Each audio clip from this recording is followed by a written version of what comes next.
Haleluya, puji nama Tuhan. Shalom Bapak Ibu Saudara yang dikasihi Tuhan. Apa kabar pagi hari ini? Saya percaya kita semua penuh sukacita Tuhan, sebab kasih Tuhan terus ada bagi kita.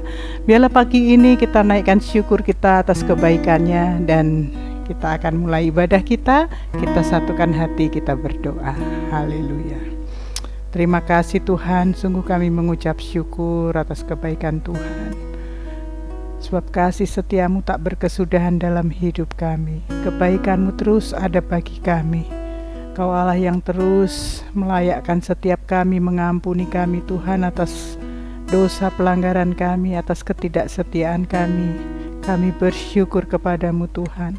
Pemulihan boleh terjadi dalam kehidupan kami yang mempercayakan hidup kepada Tuhan. Terima kasih Bapa, pada pagi hari ini kami mau naikkan pujian kami kepadamu. Hadir bertahta di atas puji-pujian kami Tuhan, Engkau kami tinggikan. Hadir di tengah-tengah kami dan berfirman bagi kami Tuhan, Engkau kami sembah. Kami siapkan hati kami Tuhan untuk memuji dan menyembah Engkau di dalam nama Tuhan Yesus Kristus, Tuhan yang berkarya, Tuhan yang berfirman dan hadir di tengah-tengah kami untuk kami tinggikan. Kami berdoa dan mengucap syukur. Haleluya. Amin. Haleluya. Terima kasih Bapa, kami hadir di hadapan Tuhan. Kami datang di hadapan Tuhan dengan penuh kerinduan hati. Haleluya, haleluya. Di hadapan hadirat-Mu ya Bapa, kami datang Tuhan. Ku datang dengan penuh kerinduan. Di hadapan hadirat-Mu ya Bapa, ini kami Tuhan. Segala keangkuhanku hilang di hadapan hadirat-Mu ya Bapa, kami rindu Tuhan. Ku datang dengan penuh kerinduan di hadapan hadirat-Mu ya Bapa. Segala keangkuhanku hilang, kami menyembah-Mu Tuhan. Ku sembah Kau ya Bapa, ya Bapa.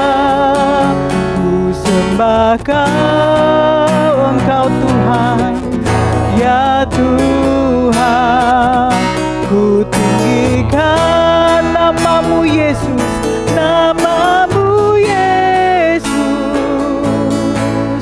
Dalam hidupku selalu di hadapan hadirat-Mu Tuhan.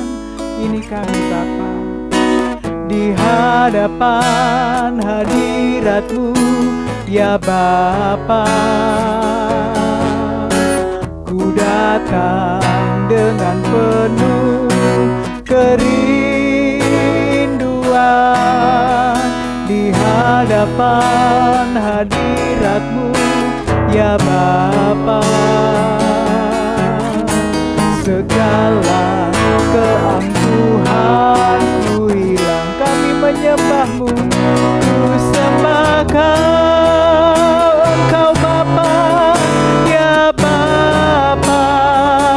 Ku sembah Kau, Engkau Tuhan, ya Tuhan. Ku tinggikan hanya nama-Mu,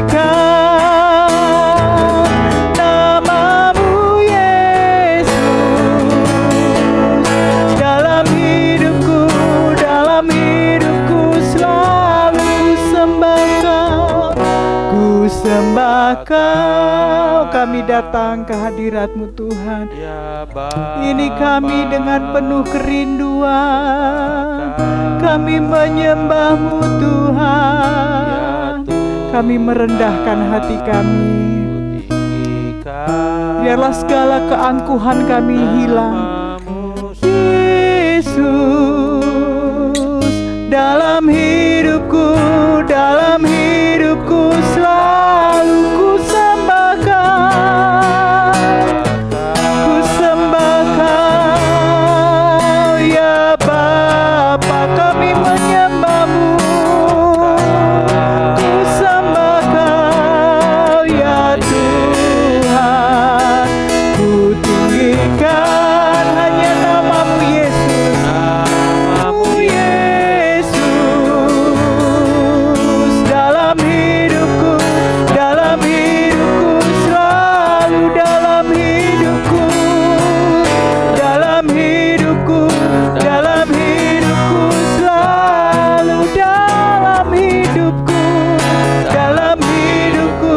dalam hidupku selalu.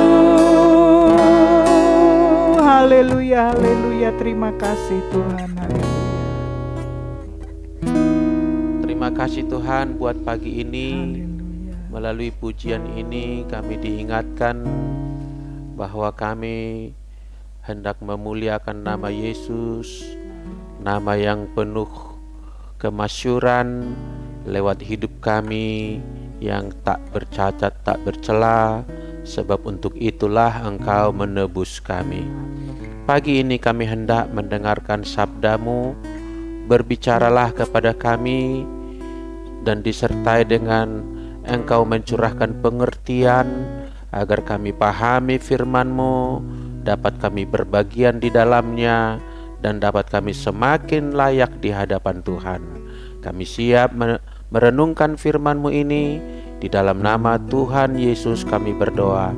Sama-sama kita semua berkata, amin.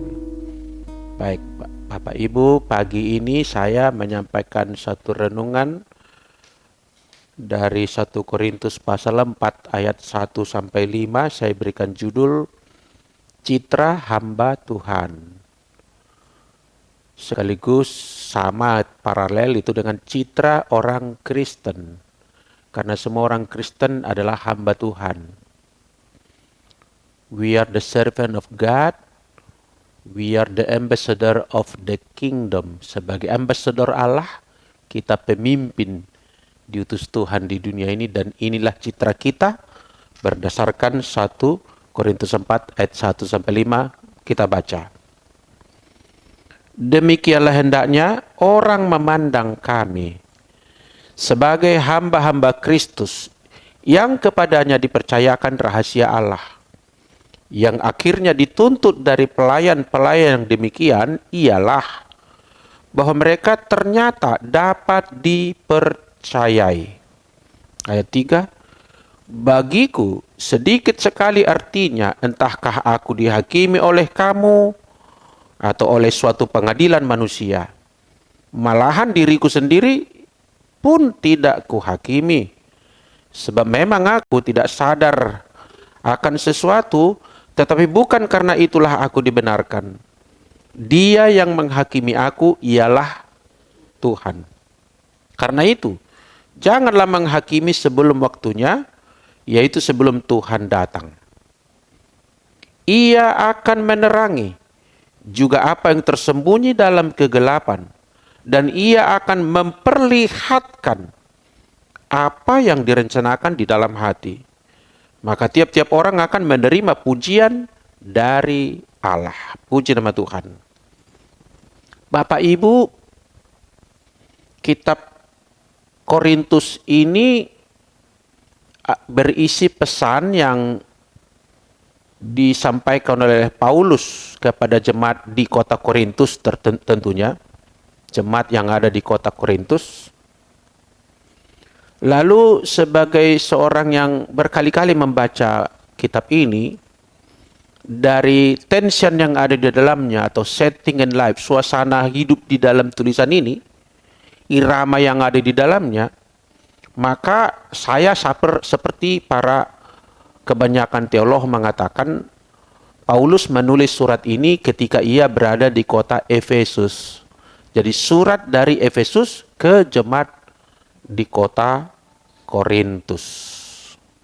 Ya, memang di dalam 1 Korintus 16 ayat 8 dan 9 di sana dikatakan Paulus akan tinggal di Efesus sampai hari raya Pentakosta, sebab di sini ada banyak kesempatan bagiku untuk mengerjakan pekerjaan yang besar dan penting, sekalipun ada banyak penentang. Jadi dia stay beberapa lama di kota Efesus, dan dia sudah pernah dahulu mengunjungi dan turut pada fase awal perintisan jemaat di kota Korintus itu pada mission trip dia sebelumnya.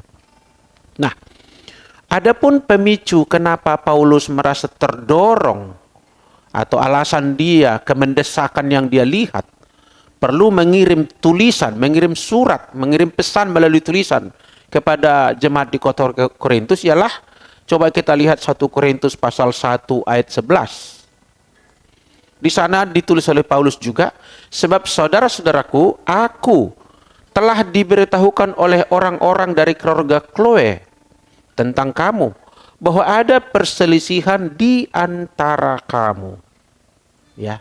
Jadi dasar Paulus hendak memberikan wejangan, nasihat, teguran kepada jemaat di kota Korintus karena dia sudah mendapatkan laporan dari keluarga Chloe, keluarga yang juga melayani Tuhan tentunya dalam satu perjumpaan dengan Paulus. Dan dia agaknya mempercayai laporan itu dari orang yang dapat dipercaya. Maka dia memberikan nasihat ini di dalam tulisan ini. Karena di kota itu jemaat berada dalam perselisihan, pertikaian, dan perpecahan. Kalau seluruh kitab 1 Korintus ini kita baca baik-baik Bapak Ibu, memang nada yang tersirat dan tersurat di dalam tulisan ini ialah jemaat di kota itu menganut favoritisme kepada hamba-hamba Tuhan tertentu. Mereka berkata, aku golongan Paulus. Yang lain berkata, aku golongan Apolos. Yang lain berkata, aku golongan Gaius. Yang lain berkata, aku golongan Kristus. Jadi mereka favoritisme dan merasa lebih daripada kelompok yang lain. Berselisih. Bukan saja berselisih, rupanya itu terkait juga dengan apa yang dipaparkan Paulus di dalam kitab ini, bahwa jemaat di kota Korintus ini juga kalau ada percekcokan, ada ketidakadilan, ada sengketa, mereka mencari keadilan kepada orang yang tidak percaya Tuhan. Jadi bayangkan hamba Tuhan atau warga gereja bersengketa di pengadilan misalnya. Urusan-urusan kerohanian dibawa ke pengadilan. Jadi betapa nampak ya potret jemaat itu begitu ada cacat kerohanian ya yang secara masif ada di kota itu. Di kota ini juga ada perkawinan yang cemar, penyembahan berhala, juga kebiasaan yang salah dalam hal perjamuan kudus. Ya di pasal 11 misalnya itu ya. Lalu juga di kota ini menyusup ajaran-ajaran yang membawa kepada kesesatan. Selain itu, di kota Korintus, pamer karunia-karunia roh. Pertandingan karunia-karunia roh. Orang tertentu merasa karunianya lebih tinggi daripada karunia yang lain. Jadi kurang lebih itu sekilas tentang keadaan jemaat di kota Korintus. Terjadi citra yang buruk di kalangan warga, orang-orang percaya di sana, dan itu tentu menjadi kesaksian yang negatif kepada penduduk Korintus yang lain yang belum percaya, saudaraku. Maka dari bacaan kita tadi 5 ayat, saya bagi 3 nasihat Paulus supaya kita mempunyai citra hamba Tuhan yang baik, citra orang Kristen yang baik, citra ambasador atau duta-duta besar dari sorga yang diutus di bumi ini. Supaya citra kita baik bagaimana? Begini Bapak Ibu. Yang pertama, saya bacakan lagi ayat pertama tadi bunyinya. Demikianlah hendaknya orang memandang kami sebagai hamba-hamba Kristus yang kepadanya dipercayakan rahasia Allah. Yang akhirnya dituntut dari pelayan-pelayan demikian, yaitu hamba-hamba Allah yang diberikan kepercayaan rahasia Allah. Yang dituntut dari mereka itu apa? Bahwa mereka dapat dipercaya. Jadi untuk memiliki citra hamba Tuhan, citra orang Kristen yang baik dan bersinar, maka kita harus dapat dipercaya. Faithful, dapat dipercaya, dapat orang menaruh keyakinan kepada dia maupun berita atau cerita yang disampaikannya. Paulus menasihati jemaat supaya jemaat memandang hamba Tuhan bukan berdasarkan jabatannya atau reputasinya secara duniawi. Atau secara dunia lah katakan, tak usah duniawi gitu. Misalnya tadi mereka memandang, oh ini Apolos lebih hebat, oh ini Paulus lebih hebat, oh ini. Bahkan ada yang mengklaim Kristus gitu ya. Jadi dilihat dari performance yang di luar. Padahal di kota itu juga banyak hamba-hamba Tuhan yang negatif, yang palsu juga. Itu pun ada yang favorit kepadanya juga. Maka Paulus berkata, jangan kalian memandang kami dari segi kami orang yang katakanlah diberikan predikat-predikat sebagai hamba Tuhan. Tapi yang perlu kalian lihat dari kami, apakah kami dapat dipercaya. Nggak ada gunanya orang itu punya nama besar, punya reputasi yang hebat, punya prestasi yang hebat, pemimpin orang Kristen yang hebat, banyak kiprahnya, maka semuanya itu akan luntur kalau tidak dapat dipercaya. Maka dari sisi hamba Tuhan sekarang, tadi Paulus menasihatkan supaya jangan dilihat dari hal-hal predikat-predikat dunia, tapi apakah dapat dipercaya. Berarti dari segi hamba Tuhan, kita itu memang harus dapat dipercaya. Cukup sering saya mendengarkan ungkapan orang, Pak, saya meninggalkan gereja saya terdahulu karena di sana tidak bisa rahasia dipegang. Saya menceritakan masalahku, tapi kemudian dijadikan bahan gosip gitu ya. Orang udah terbuka masalahnya, katakanlah supaya minta didoakan, minta ditolong, tapi justru selain mungkin didoakan, tapi jadikan bahan cerita. Saudaraku, hamba Tuhan harus dapat dipercaya. Hamba Tuhan jangan ngebos. Jangan predikat kita yang dibawa. Tapi kalau boleh kita sedikit berkata, aku punya nilai lebih dari orang lain. Kelebihan itu adalah karena aku dapat dipercaya. Bukan karena gelar teologiku, bukan gelar kepejabatanku, bukan jumlah jemaat yang saya gembalakan, bukan berapa gedung yang saya kelola. Sampai kadang-kadang plesetan itu ada, akan hamba Tuhan sukses katanya ABC. Harus ada ABC-nya katanya. A itu apa? Asetnya berapa? Attendance-nya berapa? Kehadiran jemaatnya. B, buildings. Harta atau asetnya berapa? Lalu C-nya apa? Cash-nya. Yang dikelola berapa banyak? Nah, bukan itu saudaraku. Tapi yang menjadi kebanggaan kita, yang menjadi patut kita jadikan sebagai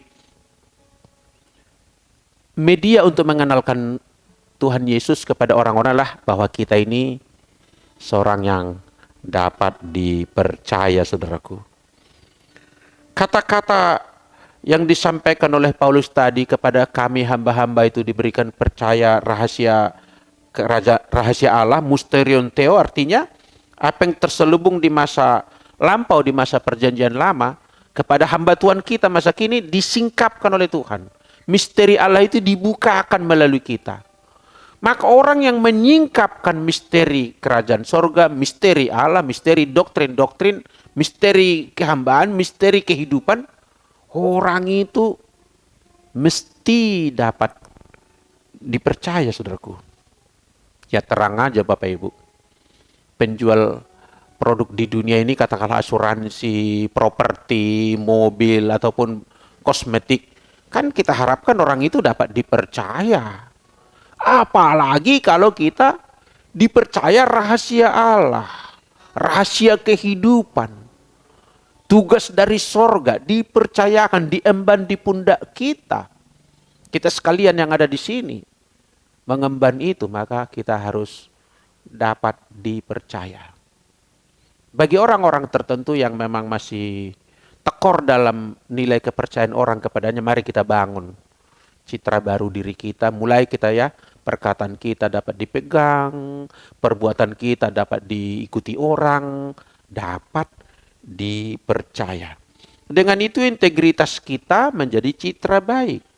Maka nanti hasilnya coba kita baca Roma 10 ayat 15. Roma 10 ayat 15. Paulus juga menulis ini di kitab yang lain kepada jemaat kota Roma. Dia berkata begini, dan bagaimana mereka dapat memberitakannya jika mereka tidak diutus? Seperti ada tertulis, ini penekanan kita, ini fokus kita. Betapa indahnya kedatangan mereka yang membawa kabar baik. Kabar yang dibawanya baik, kabar dari sorga.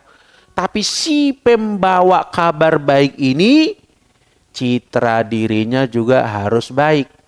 Sehingga orang menyambut mereka, saudaraku.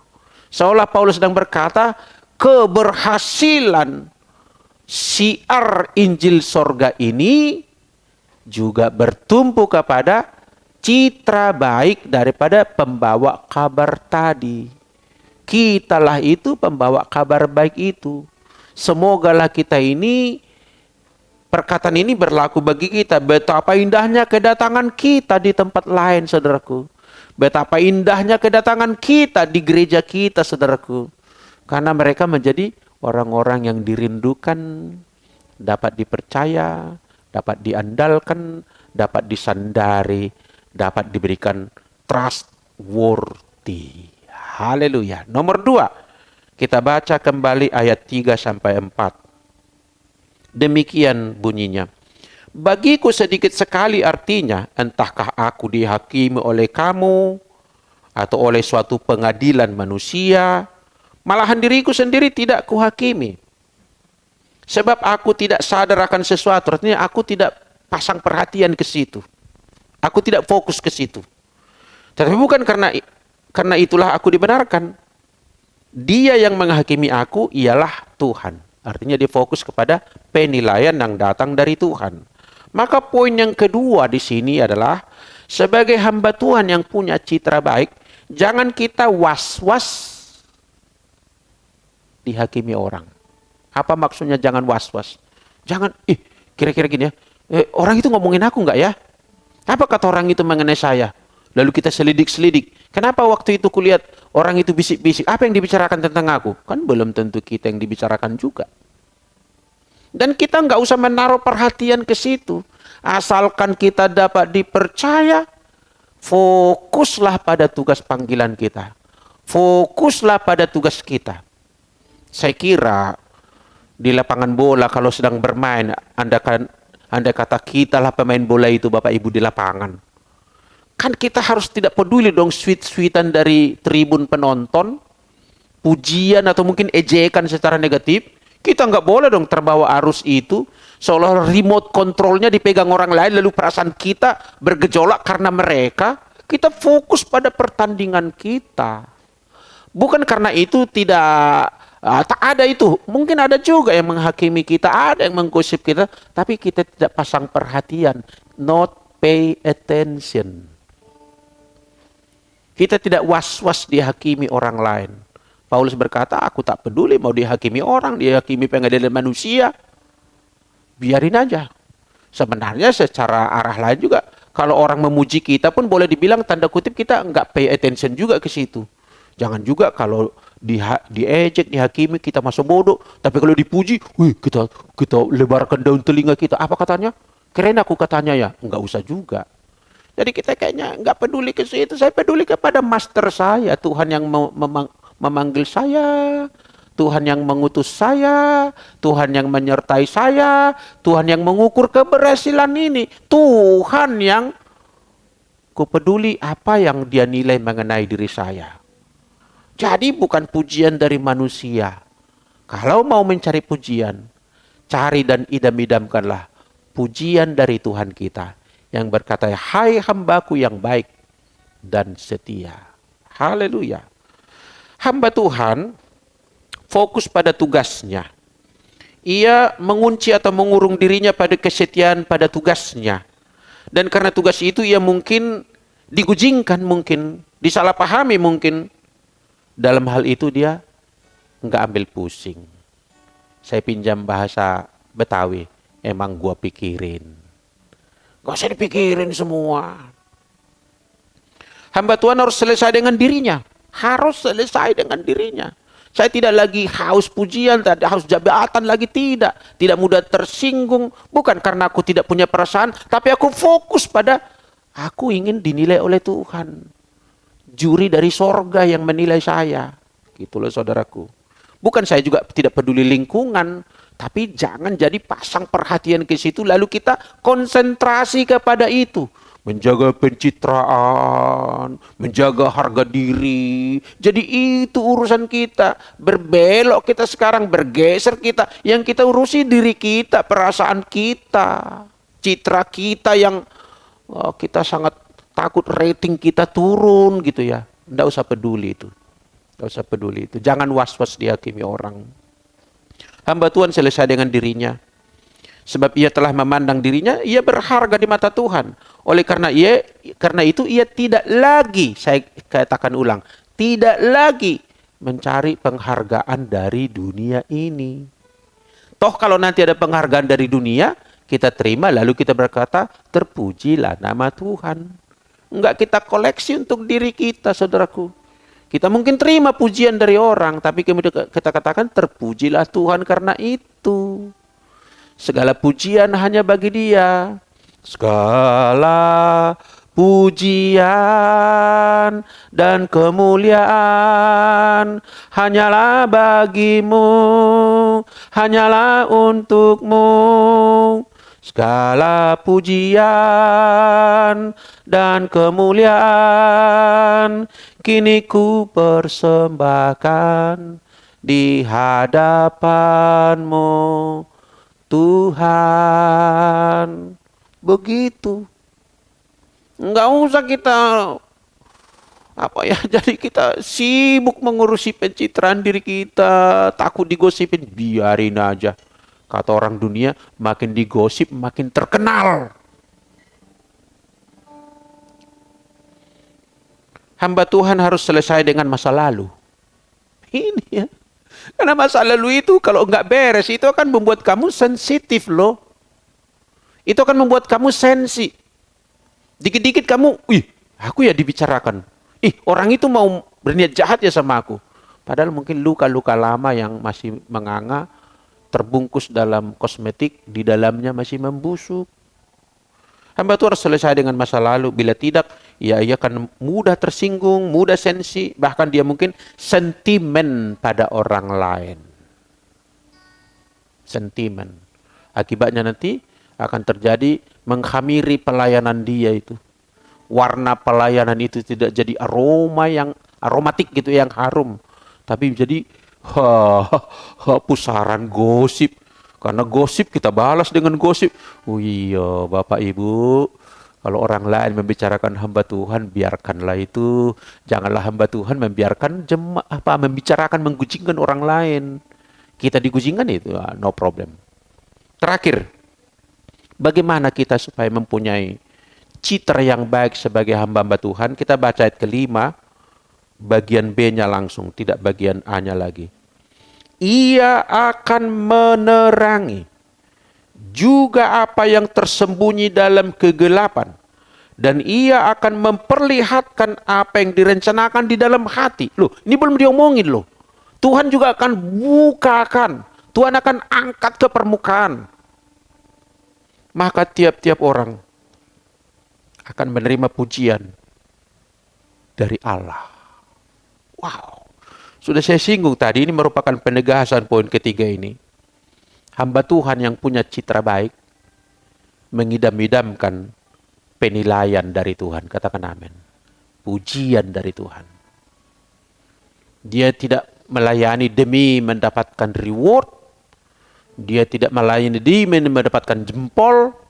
Dia tidak melayani demi cita-cita tertentu atau reputasi tertentu ala dunia ini. Paulus dengan lantang berkata, Tuhan yang menilai. Maka jangan takut dinilai jelek oleh orang-orang, dan jangan kejar perkenanan atau penilaian mereka. Hamba Tuhan harus yakin Tuhan maha melihat. Yang tersembunyi akan dibukakan katanya. Yang direncanakan di hati pun akan diangkat ke permukaan. Kalau sudah waktunya kamu mendapatkan kredit poin di dunia ini, biarkan Tuhan yang mempromosikanmu. Jangan dirimu sendiri. Katakan amin. Haleluya. Biarkan Tuhan yang bertindak. Dia yang mengutus kita, dia yang menilai kita. Kalau di kampus, akulah dosennya, aku yang memberi nilai kepada mahasiswa. Ngapain sih mahasiswa itu sibuk membuat nilai diri sendiri? Karena aku yang menilai mereka. Begitulah kita sebagai pemain misi di dunia ini, sebagai hamba-hamba Tuhan di gereja ataupun di marketplace. Mari kita mencari pujian, mari kita mencari penghargaan, mari cari nilai dari Tuhan kita.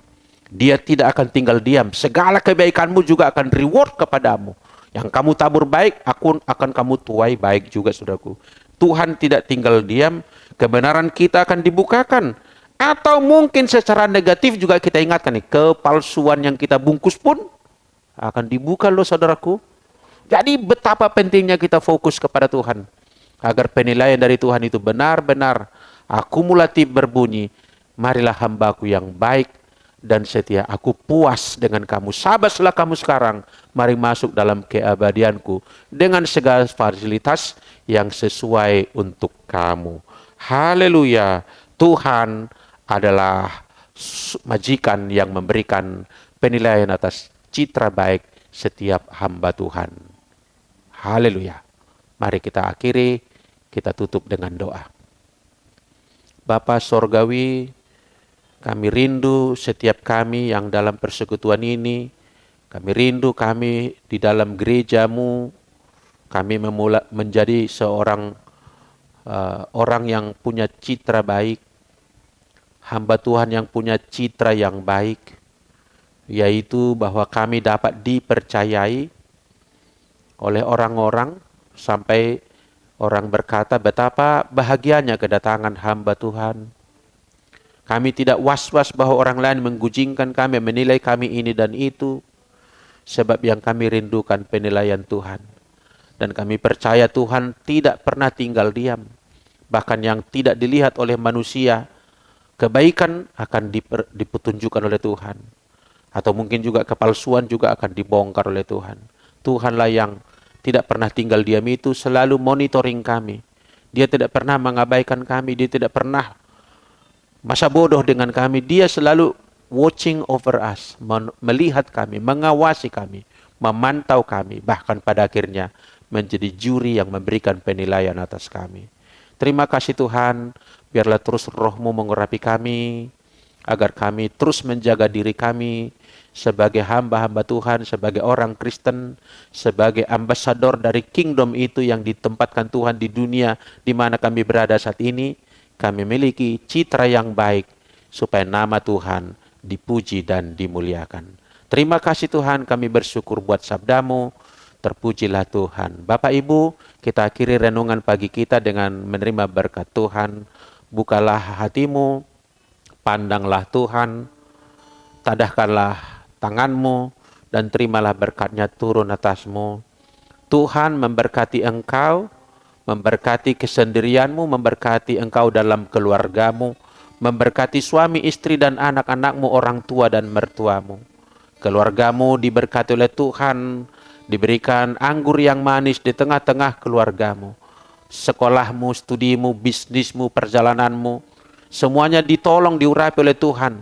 Dimanapun engkau berada, diutusnya malaikat menjaga, mengawalmu, supaya tidak mengalami celaka, tidak mengalami mara bahaya, melainkan kemujuran, keberhasilan menyertai engkau. Lanjutkanlah aktivitasmu hari ini, dan terimalah damai sejahtera dari Bapa kita yang di sorga. Anugerahnya di dalam anaknya yang tunggal Yesus Kristus Tuhan, serta persekutuan dengan Roh Kudus memberkati kita mulai pagi ini, esok sampai selama-lamanya. Haleluya. Sama-sama kita berkata, amin.